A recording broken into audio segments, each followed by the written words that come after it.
La ponencia que vamos a oír ahora es sobre la manera de realizar las historias de la arquitectura. Está a cargo del doctor Hugo Antonio Arciniega Ávila del Instituto de Investigaciones Estéticas aquí de la UNAM.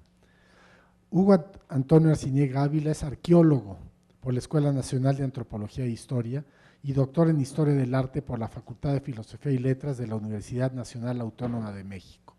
Los temas en torno a los cuales ha desarrollado investigaciones son: el avance de la Orden de San Agustín en la Tierra Caliente del Sur, siglo XVI; la traza del puerto de San Blas, Nayarit, siglos XVIII a XX; los proyectos arquitectónicos para el Palacio Legislativo Federal de México, siglos XIX y XX, y actualmente sobre la arquitectura y el urbanismo en México durante el siglo XIX, específicamente sobre la vida y la obra del arquitecto Ramón Rodríguez Arangoiti. Se ha desempeñado como docente de Historia de México, Historia de la Arquitectura Mexicana, Cultura Material del siglo XIX y Teoría y Crítica de la Arquitectura en la Escuela Nacional de Antropología e Historia, la Escuela Nacional de Conservación, Restauración y Museografía Manuel del Castillo Negrete y el posgrado de Historia del Arte de la Facultad de Filosofía y Letras de la UNAM. Ha dictado cursos y conferencias en diferentes instituciones de educación superior, nacionales e internacionales. De 2000 a 2007 se desempeñó como profesor investigador titular en el Instituto Nacional de Antropología e Historia y actualmente forma parte del Instituto de Investigaciones Estéticas de la UNAM. Es autor de varios capítulos en libros y de artículos publicados en revistas especializadas. Oigamos pues a doctor Hugo Antonio Arciniega Ávila. Muchas gracias. Yo, en primer lugar, quiero agradecer al comité y desde luego a la doctora Verónica Hernández que me haya hecho el favor de invitar a hablar sobre arquitectura. Yo lo denominé Historias de la Arquitectura a mi presentación por tres causas. La primera porque me parece muy interesante cómo desde la historia del Instituto de Investigaciones Estéticas, cómo desde la fundación, la revisión y el análisis arquitectónico han estado presentes. Hay una larga tradición en el instituto que a veces ha sido más intensa en el Instituto de Investigaciones Estéticas que en la misma Facultad de Arquitectura. Entonces, es una de las cosas que me interesaba en principio destacar. Como segundo punto, me interesa un poco mostrarles algunos nuevos materiales que estamos incorporando en esta historia de la arquitectura y para hacer una construcción de nuevas visiones acerca del espacio, el espacio donde se desarrollan las actividades del hombre. Y el tercer aspecto, por lo que lo denominé historias, es justamente por toda esta historia ocupacional, esta historia de cómo el hombre no solo construye, sino va modificando los espacios. En mi primer diapositiva van a ver la imagen de una casa, una sencilla casa sobreviviente en el centro, lo que podríamos llamar el núcleo histórico de la ciudad de Monterrey, Nuevo León. Y me interesa sobre todo empezar con esta casa sencilla porque es nuestro primer referente de la arquitectura, el espacio donde se desarrollan nuestras primeras actividades. Sigo con una definición un poco de una de las definiciones que me parecen más interesantes y más completas sobre este arte-ciencia, así llamado desde el primer momento. La arquitectura preside los destinos de la ciudad, ordena la estructura de la vivienda, esa cédula esencial del tejido urbano, por eso les decía, comienzo por la vivienda, cuya salubridad, alegría y armonía están sometidas a sus decisiones. Y me gusta esta definición de la Carta de Atenas justo porque inserta una emoción, alegría, y eso tiene que ver mucho con lo que los efectos que la arquitectura produce en nosotros. Es un arte que nos envuelve, es un arte que, como vamos a ver más adelante, tiene una influencia mucho mayor en el hombre y en su relación con sus actividades y con el medio. Agrupa las viviendas en unidades de habitación cuyo éxito dependerá de la exactitud de sus cálculos, reserva de antemano los espacios libres en medio de los cuales se alzarán los volúmenes edificados de proporciones armoniosas. Ahí encontramos una palabra que me va a parecer que vamos a manejar durante toda esta presentación, que es la armonía. Acondiciona las prolongaciones de la vivienda, los lugares de trabajo, los terrenos destinados al reposo. Establece la red de circulaciones que pondrán en contacto las diversas zonas. La arquitectura, y esto para mí es fundamental, es responsable del bienestar y de la belleza de la ciudad. Ahora que hablábamos de centros y periferias, cómo de alguna manera la arquitectura define mucho de esa esencia de pertenencia de los ciudadanos, de los habitantes de alguna región. Se encarga de su creación o su perfeccionamiento y en ella incumben las opciones y la distribución de los distintos elementos cuya proporción adecuada constituirá una obra armoniosa y duradera. La arquitectura es la clave de todo. Y en este sentido viene otra de las explicaciones de por qué le llamé Historias de la Arquitectura a esta presentación. Y me refiero básicamente que yo le pedí a la doctora Verónica que no quería ceñirme al tema al que yo me dedico, que es el siglo XIX, sino quería hacer un recorrido más diacrónico por cómo han sido las preocupaciones y cómo ha sido definida esta idea de arquitectura a través del tiempo, cosa que le agradezco porque accedió a mi solicitud. Bueno, como todas las demás artes, la arquitectura tuvo una representación muy temprana, una representación como esta mujer madura, porque es uno de los artes, una de las artes que ha acompañado al hombre desde muy tempranamente y ha sido una de sus preocupaciones,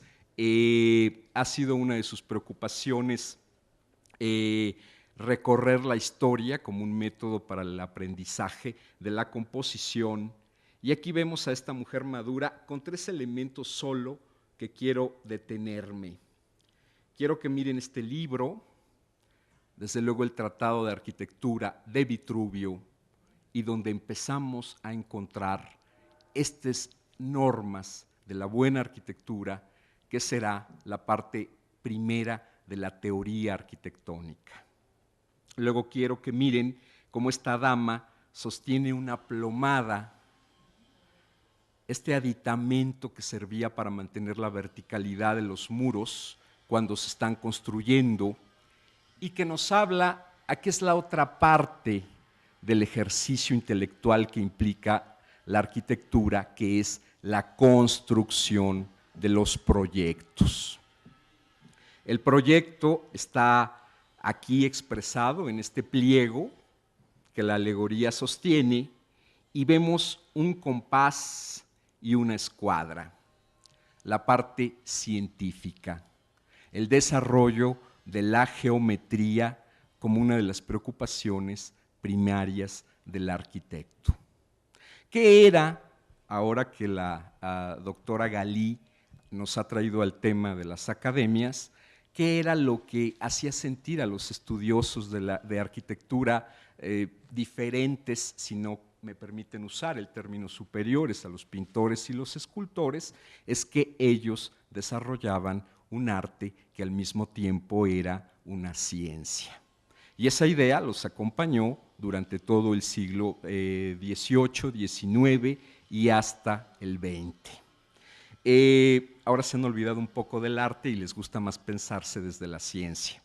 Entonces, la primera parte que yo quería comenzar por mostrarles es esta parte de una definición de arquitectura y una representación del arte que los ha acompañado durante buena parte de su desarrollo como profesión.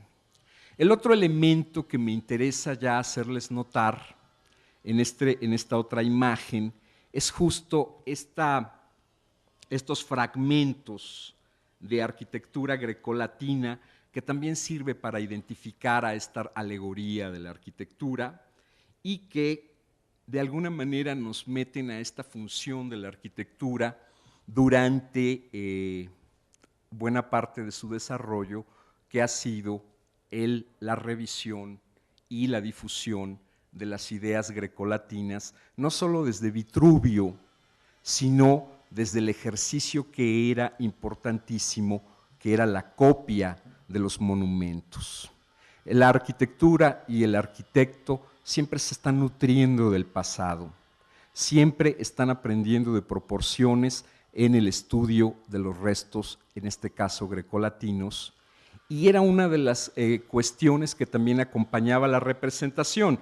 La otra idea, y un poco apoyando esta noción de su antigüedad, es la revisión de la primera obra, que es esta, la que se suponía entonces que había sido la primera obra, que es esta sencilla cabaña que sigue un poco la estructura de la naturaleza. Un tema al que regresaré más adelante. Primer elemento que me interesa destacar, la parte de la teoría arquitectónica. Yo les hacía la referencia de que me parece muy interesante que en el instituto, desde su fundación, hace 80 años, la arquitectura hubiera quedado integrada en la reflexión sobre las artes. ¿Y esto a qué llevó? A que se empezaron a recuperar los tratados que se conservaban en la biblioteca de la antigua Academia de Bellas Artes. Y también se planeara la reedición en parte o en su totalidad de algunas de estas obras. Aquí es importante establecer una cuestión y por eso empiezo por aquí. La arquitectura va a seguir una teoría propia, una serie de principios fincados en los tres valores vitruvianos de utilidad, de firmeza, que se refiere a la construcción, y de belleza, que durante mucho tiempo estuvo fincado en la proporción y la relación de las partes y el todo, y que fue modificándose a través del tiempo. Entonces, la primera cosa que quiero puntualizar es esta. Es interesante que desde el inicio de los estudios de arquitectura en la universidad, en el Instituto de Investigaciones Estéticas, hubiera esa conciencia de que se trata de un arte que tiene un principio teórico propio y que a partir de ahí y del ejercicio descriptivo se comenzaran a hacer los primeros trabajos.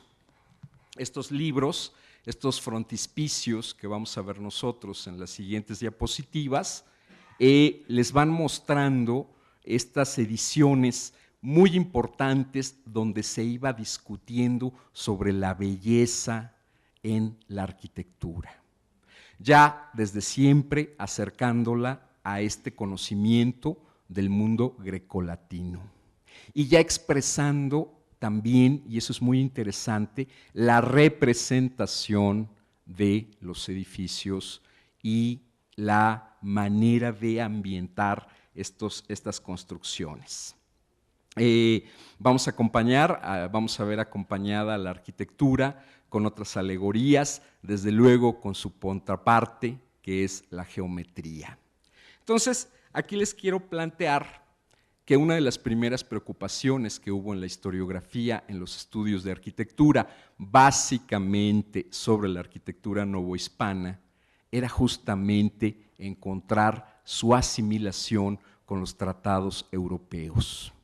Primero formalmente, estos libros que empiezan a aparecer con estudios de fachadas solamente, con estudios de portadas solamente, y en la medida que se va profundizando, que se va mirando con más detenimiento la tratadística, ya se empezarán a recuperar otras ideas más profundas de los diferentes tratadistas y sus ideas para acercarlos a la belleza. Finalmente, hay otros tres elementos que me interesa traer a esta reflexión sobre los métodos. Las fuentes para la historia de la arquitectura. Desde luego, cuando les muestro esta escalinata en forma de caracol, les estoy destacando que una de las primeras fuentes es acercarnos al edificio. Así como se hizo ya en los biombos que ya revisamos, o como se hizo en estos enlucidos donde están las representaciones teatrales del mundo prehispánico, o en las arquitecturas representadas en la litografía, nuestro primer paso es el recorrer el edificio. Con un problema que me parece interesante mencionarles desde ya: los edificios se van transformando a través del tiempo. Es una de sus condiciones, el hombre transforma sus ámbitos. Entonces, es muy importante el otro elemento o la otra fuente para el estudio de la arquitectura, que son los planos, en dos sentidos: la representación de un edificio construido o el proyecto de un edificio a construir. ¿Por qué hago tanto énfasis en los planos? Porque si ustedes revisan los primeros libros de arquitectura, en las primeras épocas solo se utilizaban como ilustraciones de otras ideas del arquitecto que se biografiaba, del momento histórico al que se estaba aludiendo.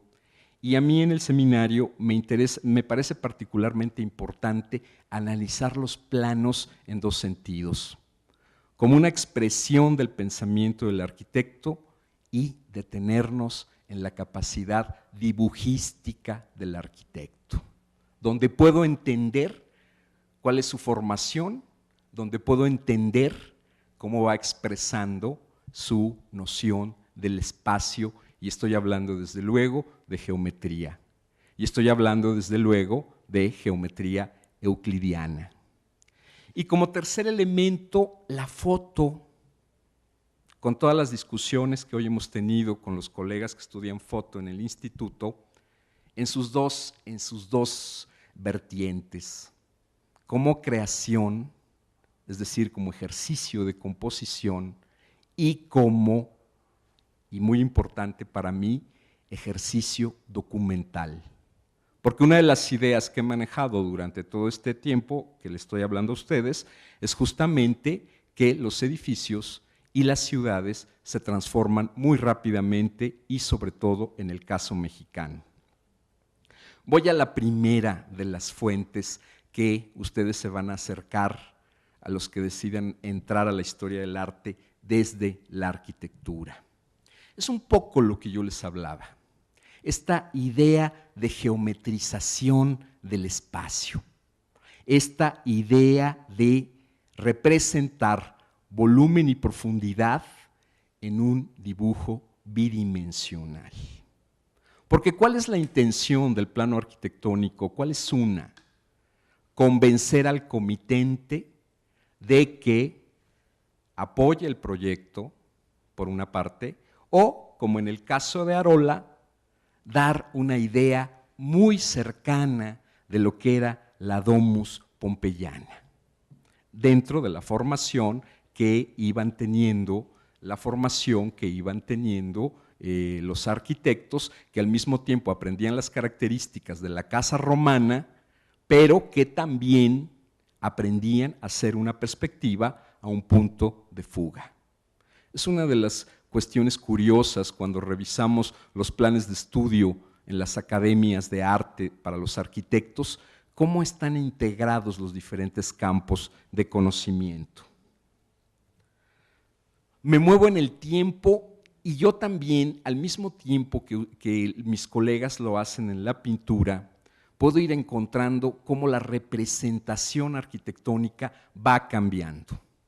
En este caso, una utopía, desde luego de Jacques Kahn, conocidísimo por sus utopías de ciudades contenidas en un edificio gigantesco, pero lo que aquí me interesa mostrarles es justo la depuración que va a alcanzar el dibujo de arquitectura en el siglo XIX sobre todo, y que esa formación se prolongará hasta el XX. Muchas de los dibujos, y aquí aparece una tercera expresión, no van a estar pensados para construirse. Son edificios que eran inconstruibles con la tecnología de la época. Son algo que también es muy propio en la historia de la arquitectura y en lo que nos hemos detenido poco, que es el estudio de la utopía. El arquitecto también desarrolla toda una noción utópica que es muy interesante porque viene aparejada con esta idea de cambiar, influir en la sociedad. Finalmente, un proyecto más cercano a nuestra realidad urbana, a nuestro perfil urbano, uno de tantos esfuerzos por rescatar la enorme estructura de lo que iba a ser el Hotel de México. Y aquí lo que me interesa es que vayan viendo cómo, como lo hacemos un poco en el seminario, cómo empezamos a analizar el plano desde los rótulos, cómo empezamos a analizar el plano desde las técnicas, y cómo empezamos a analizar el plano desde la manera en que se representan los contextos. Esto es, la ciudad que envuelve, la ciudad que acompaña a la obra. ¿Qué elementos de los materiales y de los sistemas constructivos se están destacando? En este caso, por ejemplo, les muestro el destello sobre una superficie acristalada. Para fortuna nuestra, cada vez hay más la intención de que las familias de los arquitectos, por lo menos los del 20, donen a determinados archivos la producción de sus antepasados.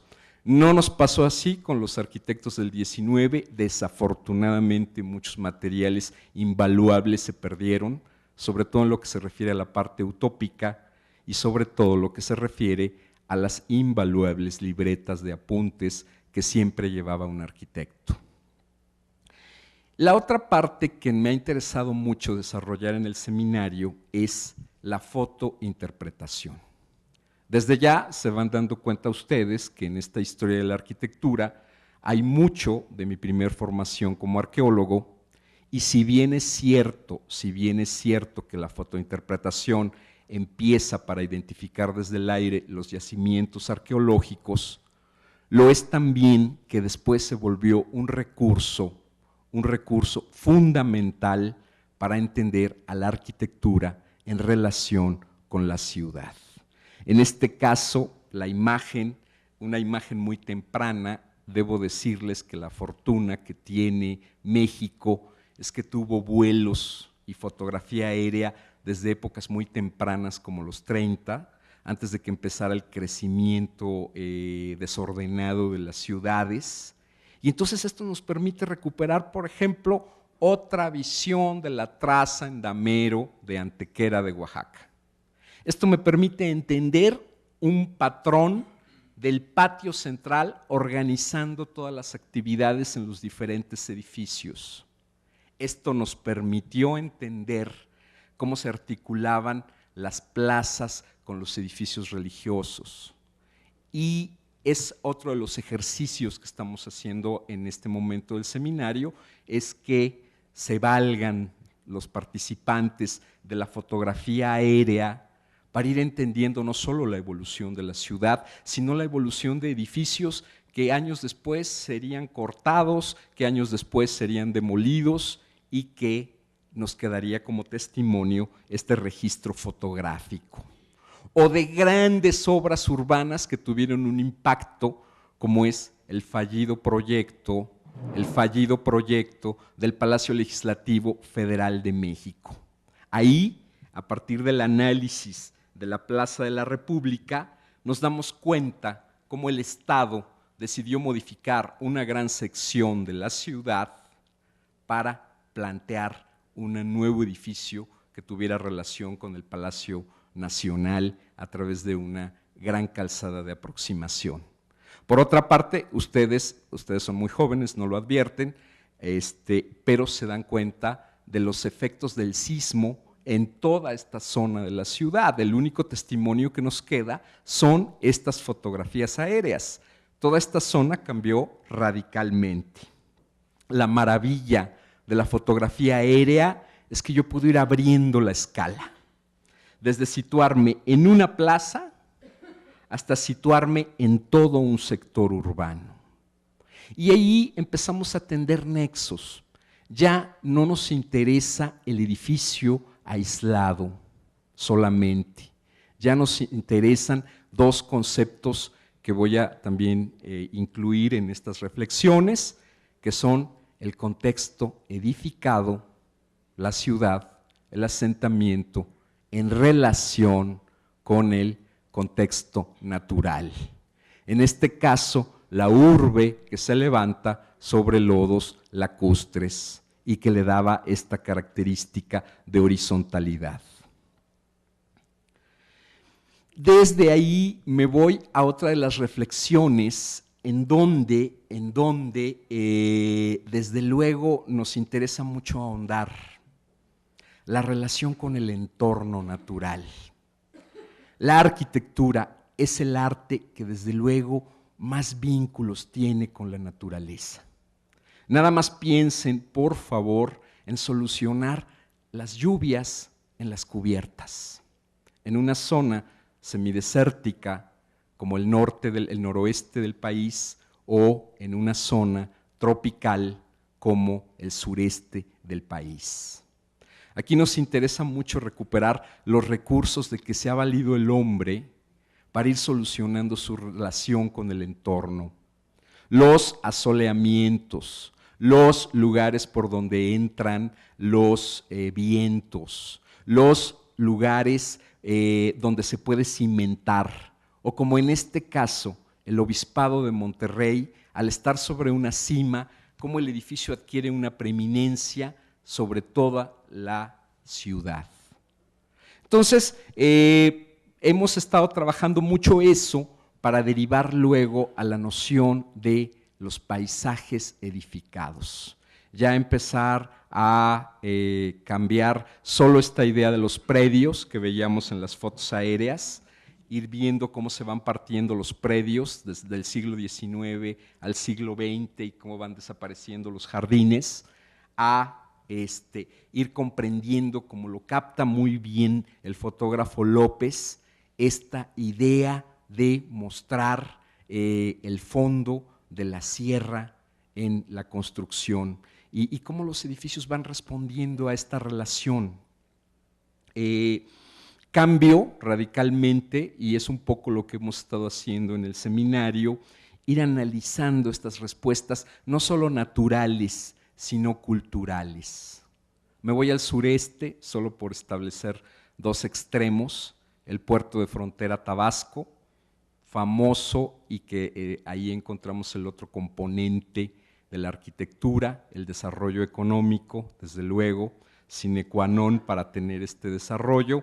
Me voy a frontera Tabasco, a un puerto fluvial, y me voy a el otro elemento que nos estamos acercando, a los materiales y sistemas constructivos. Ahora la historia del arte está muy interesada y en especial el Instituto de Investigaciones Estéticas en la materialidad de la obra. Hay que decir que siguiendo el principio vitruviano, y por eso les ponía yo los tratados de arquitectura, hay que apuntar que la historia de la arquitectura desde siempre ha estado interesado en cómo el edificio se opone a la ley de gravedad. ¿Cómo hicieron estos artífices para que la construcción no se viniera abajo? ¿Y qué empezamos a encontrar en un puerto?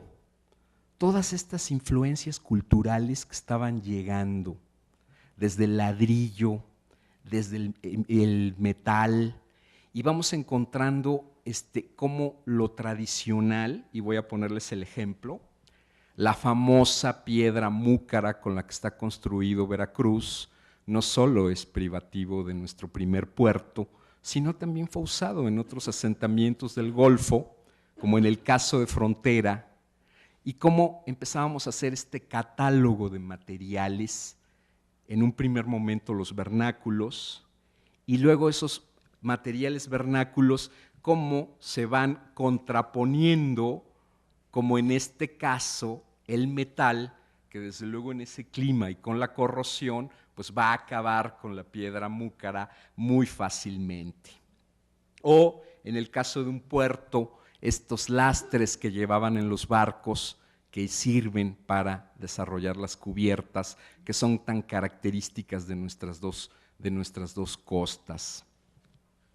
Así como ustedes, y al mismo tiempo que lo cruzamos con los documentos de archivo, así como ustedes tradicionalmente van buscando en un expediente los cambios que van sucediendo en la administración, los cambios que van sucediendo en la mentalidad o los cambios que va teniendo a lo largo de su vida un artista, nosotros en esta aproximación a la arquitectura nos vamos dando cuenta también de, por ejemplo, en este caso, cómo van cambiando los enlucidos desde la propia arena del río hasta materiales más artificiales como el cemento. Estamos intentando, y en eso la arqueología prehispánica tiene mucho más tiempo, nosotros lo estamos haciendo para el 19, sobre todo este momento que se piensa que no se construyó nada, pero sí se hizo mucho modificando edificios preexistentes, edificios de la época virreinal. Y a veces lo que pasaba es que las restauraciones del siglo XX se llevaban las modificaciones del XIX, entonces no había oportunidad de estudiar esos desarrollos.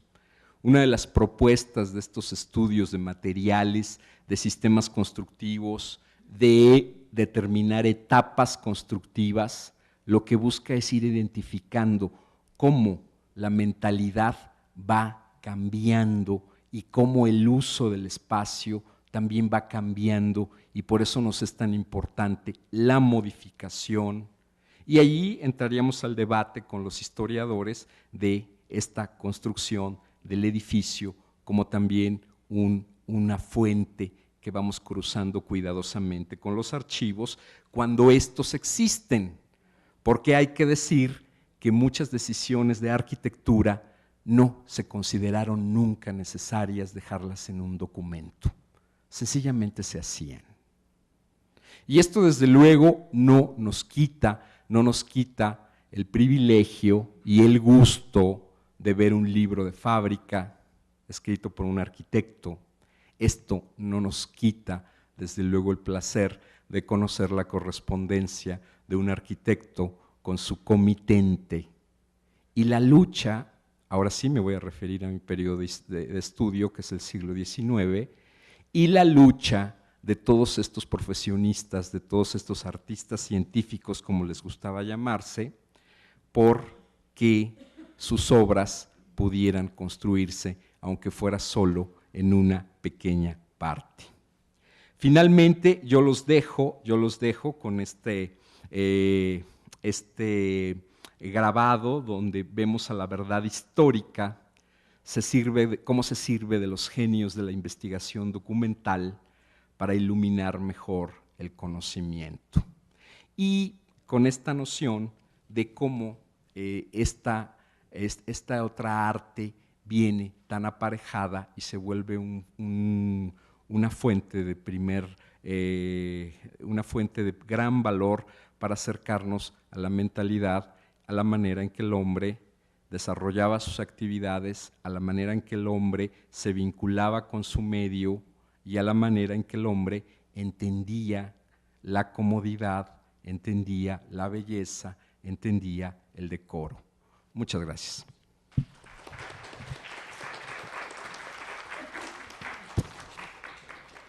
Muchas gracias al doctor Hugo Arciniega por su fascinante ponencia, preciosa ponencia. Y pues bueno, unas preguntas, comentarios. Yo tengo una pregunta relacionada con las tipologías, a lo mejor es muy específica mi pregunta, tipologías habitacionales. Gracias. Me gustaría saber si tiene referencia desde en qué momento aparecen en las fuentes hablar de tipologías habitacionales. Esta pregunta está relacionada porque acabo de revisar el programa de estudio de arquitectura finales del siglo XVIII para la Academia de San Fernando en Madrid, y una de las materias habla de tipologías habitacionales. Ahí voy a volverme a servir de lo que a mí yo he encontrado, sobre todo en el caso de la Academia de San Carlos y su ejercicio constante por perfeccionar el método, de algo que a mí me ha gustado mucho en esta investigación. Cómo van llevando la historia de la arquitectura, y a partir del Renacimiento la historia de la arquitectura se vincula con la clase de proyectos, lo que hoy llamaríamos diseño. Eso por un lado. ¿Y qué empiezan a ver? Primero, visiones muy lejanas de los palacios urbanos renacentistas. Y desde luego, su fascinación son las vilas romanas. Si vemos la bibliografía que tú conoces bien de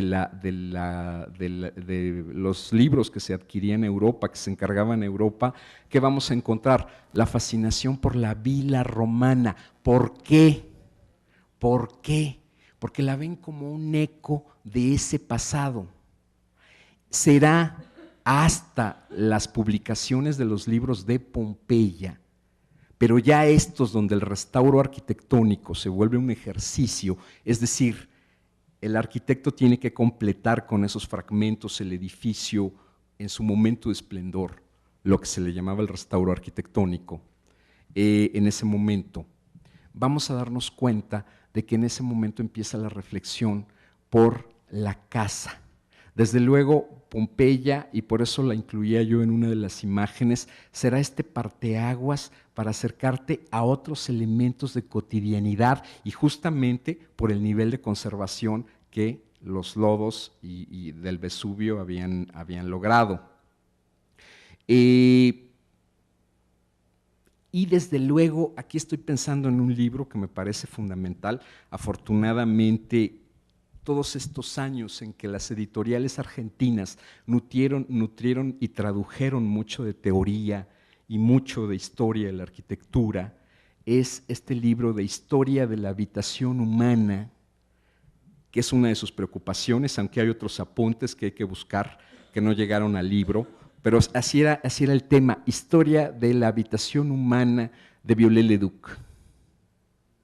Emmanuel Viollet-le-Duc. Ya en el siglo XIX, Isabel, te diría que ese es el libro que sintetiza todos los experimentos anteriores por esa obsesión, por saber cómo había sido el antecedente de la Domus Romana y cómo se había ido cambiando a través del tiempo.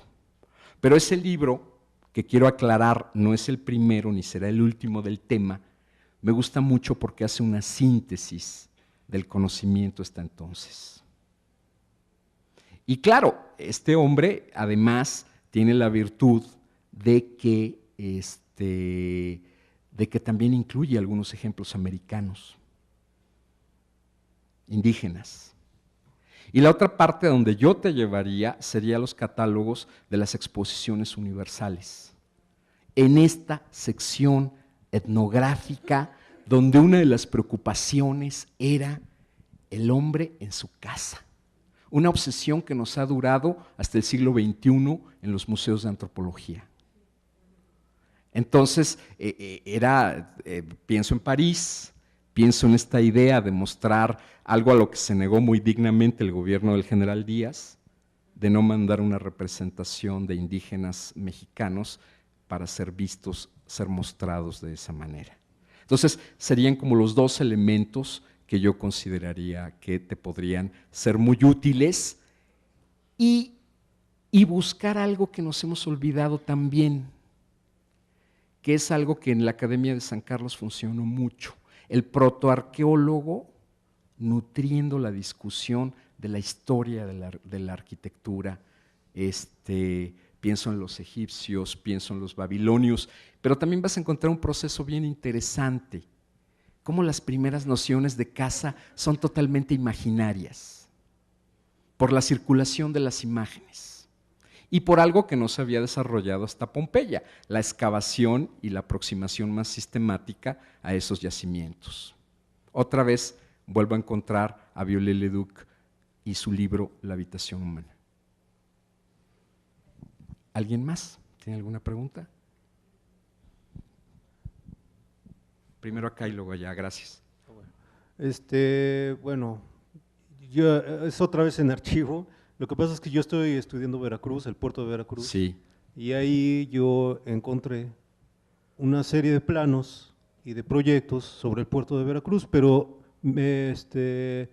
vamos, es una conjunción entre el dato histórico, porque Veracruz es un sitio malsano, de hecho, por el clima, por los nortes, por la violencia, y ahí se da lo que usted dice de la interacción de los elementos naturales con la condición de puerto, porque era el lugar a donde llegaban los galeones y donde más fácilmente podían desembarcar, pero por las condiciones naturales, determinadas épocas del año estaba vacío, y era lo que muchos viajeros decían que cómo era posible que siendo el principal puerto de entrada a Nueva España, estuviera desierto en ciertas épocas, y que incluso se le decía con un mote de burla que era la ciudad de las tablas, porque era de madera, la mayoría de las estructuras, y nada más llegaban los comerciantes y la gente importante cuando era época de flotas. Eso pasó casi casi toda la época colonial, casi, pero ahí se conjuntaría eso, y en los documentos también veo los planos y los precios de los materiales, que incluso ya querían sustituir esa piedra múcara por piedra traída de otro lado, pero ahí vienen los costos, ¿no? Tanto la mano de obra, los costos más elevados de piedra importada, que no se comparaban con la piedra múcara que se conseguía ahí, ¿no? Entonces, son como que varios elementos que se van conjugando para hacer esa rehabilitación del muelle de Veracruz o las obras que ampliaron el fuerte de San Juan de Ulúa, que también es otra evolución que usted está mencionando, ¿no? De ser un simple muro de argollas, como se le decía en el siglo XVI, a todo el complejo que conocemos hoy en día desde el siglo XVIII, ¿no? Pero es una evolución que se va dando. No sé si eso lo hayan tratado también allá en estéticas, ¿no? Esta evolución, digamos, del puerto de Veracruz, que es difícil entender por qué no se ha tratado, dando un poco pie a lo que decía la doctora Gali, ¿no? De que hay muchas cosas regionales que se han dejado, y sobre todo Veracruz, que se ha mencionado tanto su importancia, hay ciertas cosas que no se le han dado el tratamiento, ¿no? La primera reflexión, el maestro Jorge Alberto Manrique es uno de los, está en los primeros libros de la historia urbana de Veracruz, y sabe cómo bueno, usted lo debe saber, cómo se llama su libro, Veracruz, Puerto de Tablas. Entonces, un poco haciendo esa referencia.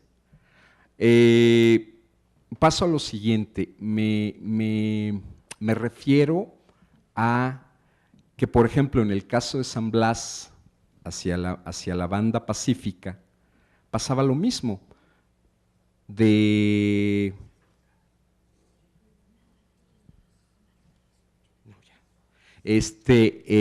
pasaba lo mismo, la mayor parte de la población se retiraba a Tepic y el puerto estaba de mediados de febrero a octubre, solo con la guarnición militar.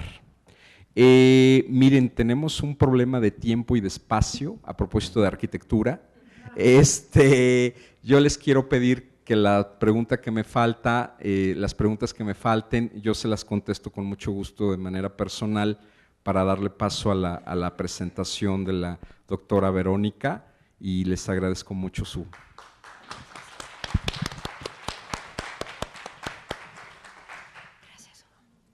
Muchas gracias, Hugo. Ahora pues viene la ponencia de Verónica Hernández, Imágenes mitológicas milenarias, el estudio de la historia del arte indígena del occidente de México. Verónica Hernández es maestra y doctora en Historia del Arte por la UNAM y también tiene formación como artista plástico. En la misma UNAM, desde el 2006, es investigadora en el Instituto de Investigaciones Estéticas. Asimismo, es profesora en la Facultad de Filosofía y Letras, en donde imparte la asignatura Arte Antiguo de México y en el posgrado en Historia del Arte. Pertenece al Sistema Nacional de Investigadores. Sus estudios versan sobre el arte y las culturas del México antiguo, en particular de la región occidental. De esta región indaga asimismo en el arte de tradición mesoamericana, realizado durante la etapa virreinal y hasta la actualidad. Ha colaborado en proyectos curatoriales. Su trabajo más reciente consistió en el estudio de la colección de obras de arte del occidente mesoamericano que resguarda el Museo Amparo en Puebla, en el marco de su renovación museográfica. Es autora del libro Imágenes en piedra de Tzintzunza en Michoacán, un arte prehispánico y virreinal, y de varios capítulos y artículos especializados y de difusión.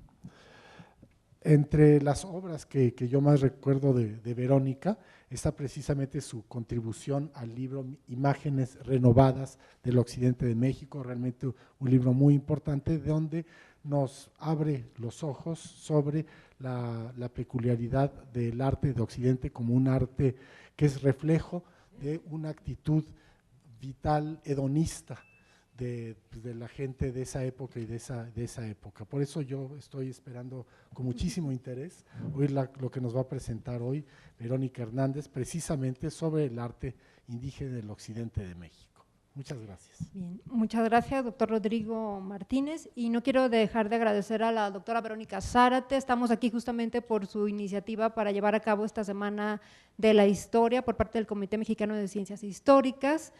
Y bien, entonces también quiero agradecer muchísimo a todos por estar aquí a esta hora. Bueno, titulo el trabajo Imágenes mitológicas milenarias, el estudio de la historia del arte indígena del occidente de México. Mirar más que ver supone un acto deliberado, consciente, racional, con conocimiento previo, aunque en especial con una actitud de apertura que hace factible un diálogo con lo que se estudia, de modo que la obra misma puede revelarse.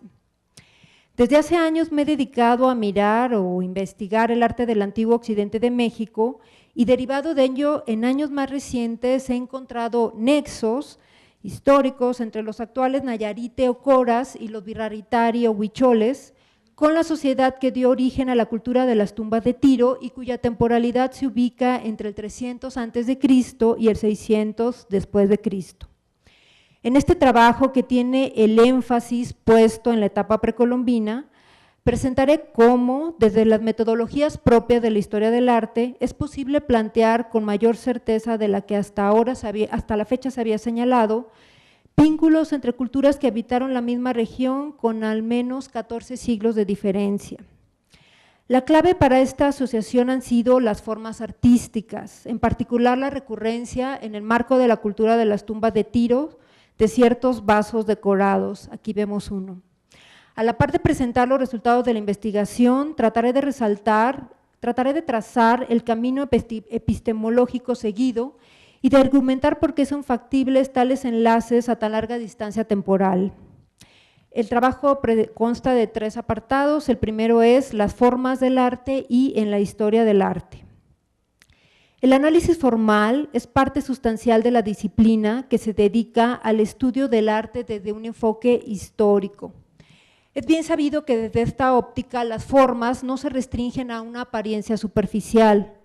En términos amplios, el concepto forma en las artes plásticas aglutina elementos como lo material, la textura, la consistencia, el peso, el formato, el color, lo expuesto, lo oculto, la habilidad, la técnica, lo tecnológico, la composición visual, el proceso creativo, el contexto espacial, los temas o contenidos, las ideas, lo sensible y expresivo, los usos prácticos, las funciones simbólicas y otros variados efectos que producen las formas, así como sus antecedentes, desarrollo y consolidación. Lo tradicional e innovador, las rupturas y continuidades. Lejos de atenderse de modo aislado, las formas artísticas se consideran contextualizadas, se analizan en relación con lo social, político, económico, religioso, natural, científico, semántico, entre otros ámbitos. Cabe concluir que las formas son un conglomerado significativo que materializa o expresa una gama diversa de contenidos, a la vez que interactúa con ellos y le aporta significaciones. En el entendimiento de la etapa antigua de México, el estudio formalista del modo antes descrito me parece pertinente por las cualidades testimoniales de las expresiones artísticas y, de otra parte, por la ausencia principal de fuentes documentales y escritas, por la pérdida sustancial del legado material que evidencia las variadas esferas del devenir de las sociedades y por la carestía constante de indagaciones multidisciplinarias sobre esas variadas esferas. Respecto a la cultura de las tumbas de Tiro, esta última situación es acentuada debido a un complejo fenómeno de insuficiente atención y protección institucional, coleccionismo y saqueo que afecta a la región occidental de México en lo concerniente a su patrimonio prehispánico. De tal manera, los objetos que se conocen de dicho desarrollo carecen casi en su totalidad de contexto arqueológico. Segundo apartado, mirar con otros ojos. De la cultura que nos ocupa, existen incontables millares de piezas cerámicas en colecciones públicas y privadas de México y otros países. Aparte de los museos regionales de Lina y de otras instituciones que he visitado a lo largo de los años, quiero resaltar que hacia el 2000 tuve la oportunidad de comenzar labores de registro en varios pequeños museos municipales de Jalisco, la mayoría creados en un marco novedoso de valoración del pasado antiguo. De uno de ellos elaboré un catálogo y en lo general hice registros fotográficos y de cada pieza elaboré fichas extensas. Estos museos resguardan objetos fragmentados o de pequeño formato que pueden atribuirse a manos y talleres no tan especializados o de nivel popular, así como sobresalientes vasijas pintadas que me dieron la pauta para ubicar los recipientes decorados como una de las más destacadas artes de este pueblo. De ambos tipos de obras detecto que consisten en materiales que no interesaban a los grandes coleccionistas, cuyo gusto en buena medida ha condicionado lo que cotidianamente se conoce de la cultura de las tumbas de Tiro.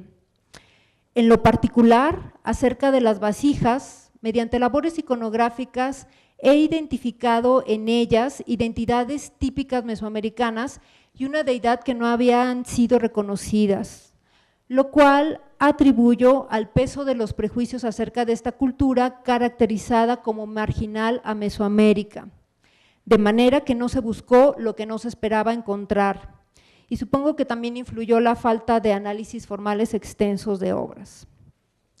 Las entidades referidas son el llamado monstruo de la tierra, que aquí vemos, y una serpiente con una cabeza romboide en cada extremo, que en las composiciones suele verse de tamaño grande y con motivos que remiten a un ámbito acuoso, incluidos rostros esquemáticos del dios del agua denominado en náhuatl Tlaloc.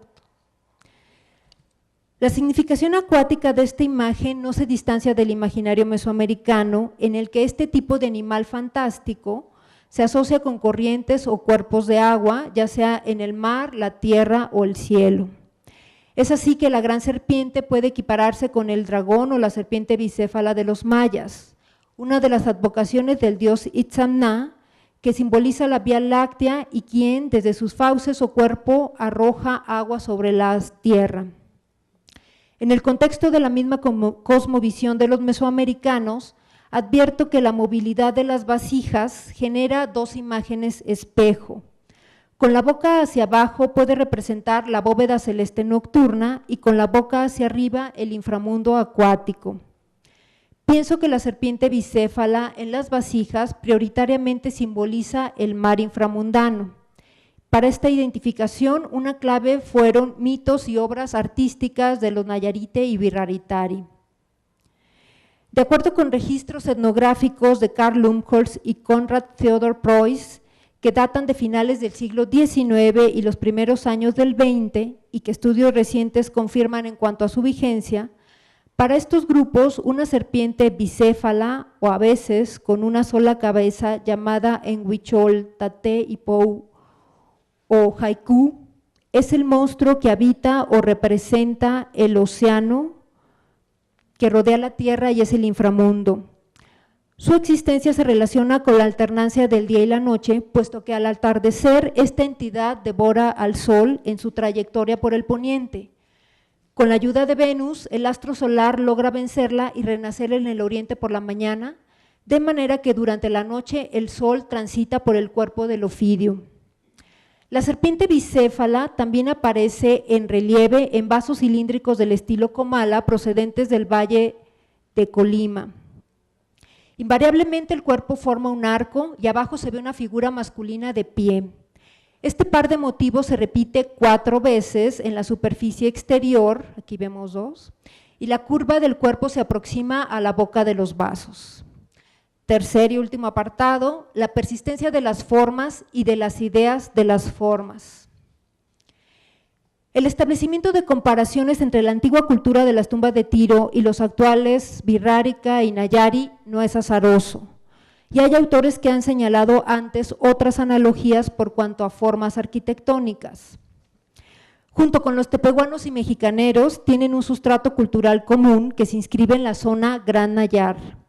Comparten la ascripción a la familia lingüística yuto-azteca, la cual, respecto al periodo precolombino en la región occidental, ha sido identificada por medio de estudios glotocronológicos. Asimismo, existe un claro vínculo territorial.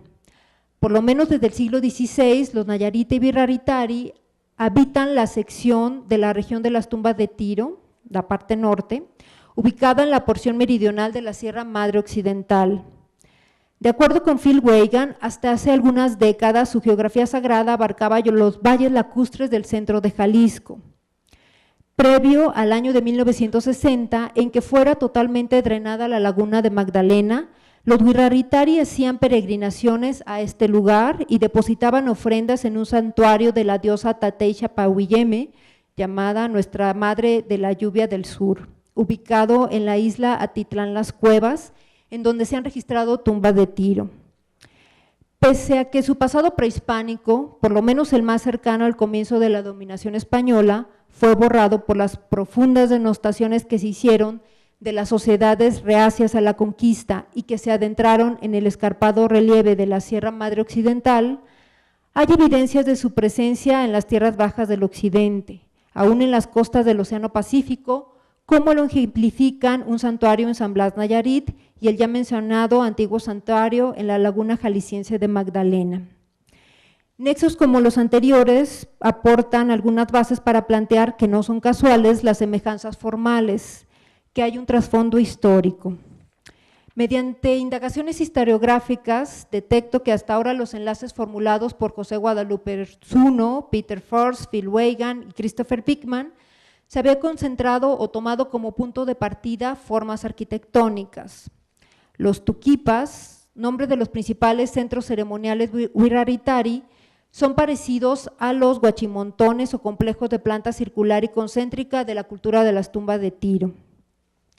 De mi parte, con base en consideraciones estilísticas y luego semánticas y etnográficas, he enlazado el diseño geométrico, simétrico de los guachimontones y de las vasijas decoradas con los objetos Wixáritarí llamados tsiquiri, que entre otras significaciones representan un mapa reducido de su geografía ritual. A la par, resulta muy revelador que entre los coras el equivalente del tsiquiri se llama chánaca, palabra que se traduce como mundo y remite a su creación organizada por parte de la diosa madre. Debido a la distancia temporal y a la desaparición o destrucción de vestigios materiales, difícilmente habrá descubrimientos y argumentaciones arqueológicas que fundamenten una identidad compartida entre esta cultura prehispánica y las actuales del Gran Nayar. No obstante, desde la vía de la historia del arte, creo que ha sido posible fundamentar lazos históricos. Como parte de una labor curatorial, se me presentó un vaso con imágenes de las serpientes con 2 cabezas antes aludidas y fue necesario avanzar en su exégesis para elaborar su cédula extensa. Al examinar diversos acervos que han conformado mis corpus de estudios, Pronto salió a relucir la asociación persistente de estos recipientes cilíndricos y los motivos en relieve de la serpiente bicéfala en arco y el hombre de pie abajo. Aquí una única variante, se ve la cabeza del individuo. Un tercer vínculo invariable es con la modalidad estilística Comala de Colima. Hasta donde tengo conocimiento, las únicas interpretaciones sobre estas obras son de Peter Furst, quien hacia 1973 señala que simbolizaban el tránsito del sol por el inframundo, con la figura del hombre como el sol y la serpiente como el cielo nocturno. Y en 1998 el mismo autor propone que la serpiente pudo servir como un puente a los chamanes, ya que con sus cabezas podía ver hacia el mundo de los dioses y al de los humanos y animales. En algunas colecciones los vasos conservan una tapadera y dada la regularidad de su configuración, supongo que originalmente todos la tenían. En una exposición temporal encontré que uno de estos vasos mostraba una variante. La serpiente bicéfala y el hombre aparecen solo 2 veces y entre estas imágenes se halla en relieve y 2 veces una trama romboidal formada por serpientes con la lengua de fuera. A partir del motivo de la serpiente bicéfala y de las asociaciones entre la arquitectura ceremonial, los estudios etnográficos constituían una vía para procurar ampliar la comprensión del arte de la cultura de las tumbas de Tiro. Y bueno, creo que los resultados superaron lo que tenía como expectativa. Encontré que en distintos momentos y comunidades, Lumholtz y Preuss registraron un mismo mito cosmogónico, el primero entre los Wirraritari Nayarite y el segundo solo entre los Nayarite. En su indagación de campo, Lumholtz además adquirió entre los Wirraritari un conjunto de objetos que plasman el mito. Por la limitación del tiempo, solo referiré la versión wirrárica o huichol. El mito trata una de las creaciones del mundo y de la humanidad a partir de una destrucción. Se narra que un campesino llamado Huatácame talaba árboles para poder cultivar su terreno. Sin embargo, cada día encontraba que habían vuelto a crecer. Preocupado y cansado desistió, pero regresó al 5.º día para averiguar lo que ocurría y presenció que una anciana con una vara en la mano se levantó del suelo en medio de un claro y señaló con su vara hacia los 6 rumbos del universo, incluyendo el superior e inferior. Y de inmediato los árboles se erigieron. El hombre le reclamó y la anciana, que era Takutsi-Nakawé, la diosa madre de la tierra, le dijo que en 5 días vendría una gran inundación. Para resguardarse le indicó hacer una caja con árbol de salate tan alta como su estatura y le pusiera una tapa que llevara consigo 5 granos de maíz y 5 frijoles de cada color, fuego, tallos de calabaza para alimentar el mismo fuego y una perra negra. El campesino tuvo todo listo al 5.º día y entró a la caja. La diosa puso la tapa encima, selló las aberturas con resina vegetal y se sentó sobre ella con una guacamaya posada en un hombro. La caja flotó por 5 años, primero hacia el sur, luego hacia el norte, al oeste, el este, hacia el cielo, y todo el mundo se llenó de agua. Al 6.º año la caja se detuvo en una montaña. Huatácame quitó la tapa y vio que el territorio aún estaba inundado. Pero las guacamayas y los loros hacían barrancas con sus picos y las aguas fluyeron y se separaron en 5 mares. Luego comenzó a secarse todo y nacieron los árboles y pastos.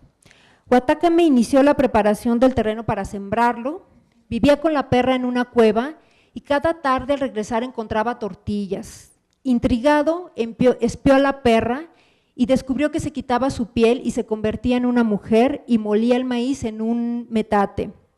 El hombre tomó la piel de la perra y la arrojó al fuego. La mujer comenzó a ahorrar como perro. Él la bañó con agua de nixtamal y desde entonces permaneció como mujer.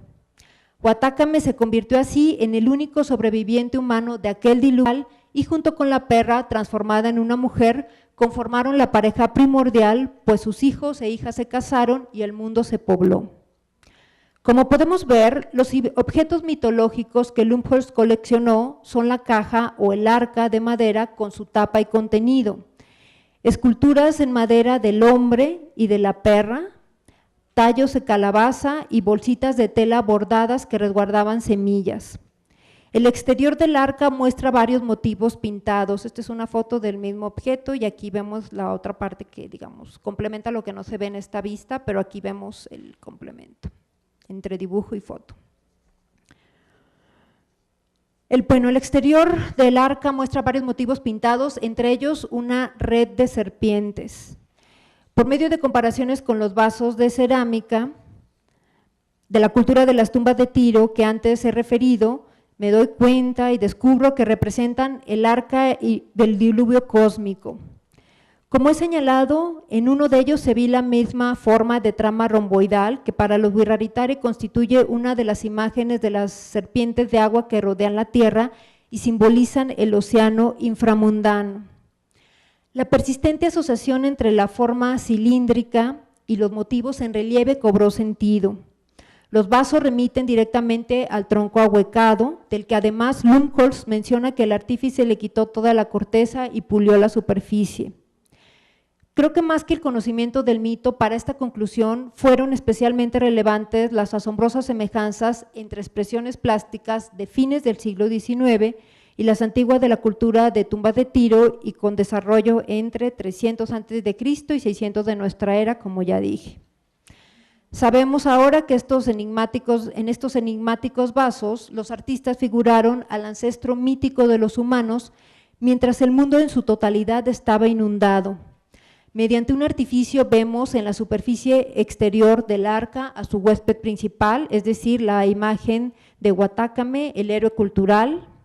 La repetición en 4 veces de las serpientes que envuelven la figura masculina señala que la inundación abarcó los 4 rumbos del universo y el arriba y el abajo. La persistencia de las formas y de las ideas de algunas de estas formas artísticas continúa hasta nuestros días. En la sala etnográfica del Gran Nayar, en el del Museo Nacional de Antropología, están en exhibición otras versiones de dichas imágenes mitológicas y el etnólogo Héctor Medina Miranda registró entre 1998 y 2004 versiones de la misma narración mítica en comunidades Wiraritari. Por lo que toca a la remota cultura de las tumbas de Tiro, los animales referidos en el relato también se modelaron en abundancia.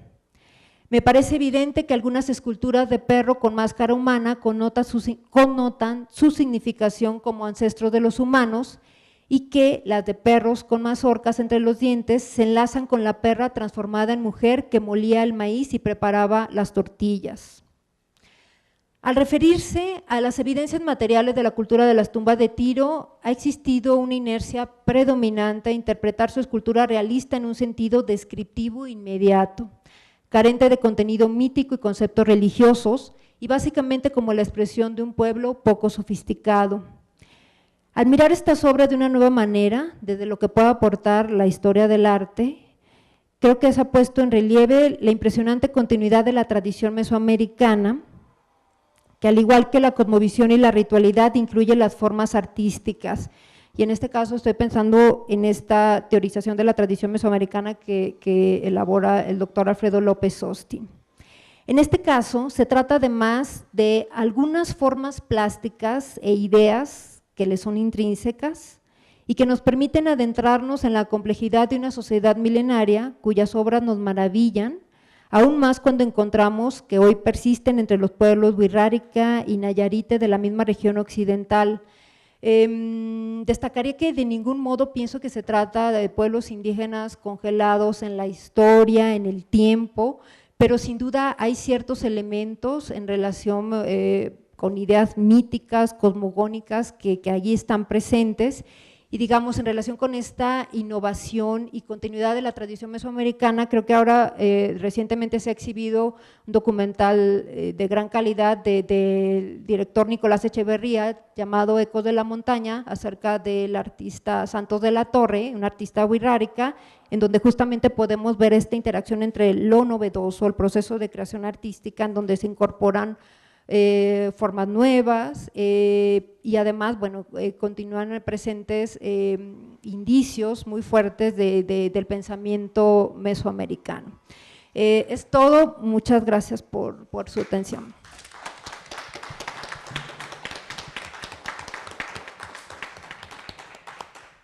Muchísimas gracias, Verónica. ¿Preguntas? ¿Ya no? Ya nos tenemos que ir. Entonces, pues yo creo que fue una sesión de lo más enriquecedora para todos. Muchas gracias, Verónica. Y muchas gracias también, Verónica Zárate, por haber organizado esta sesión y este grupo de sesiones.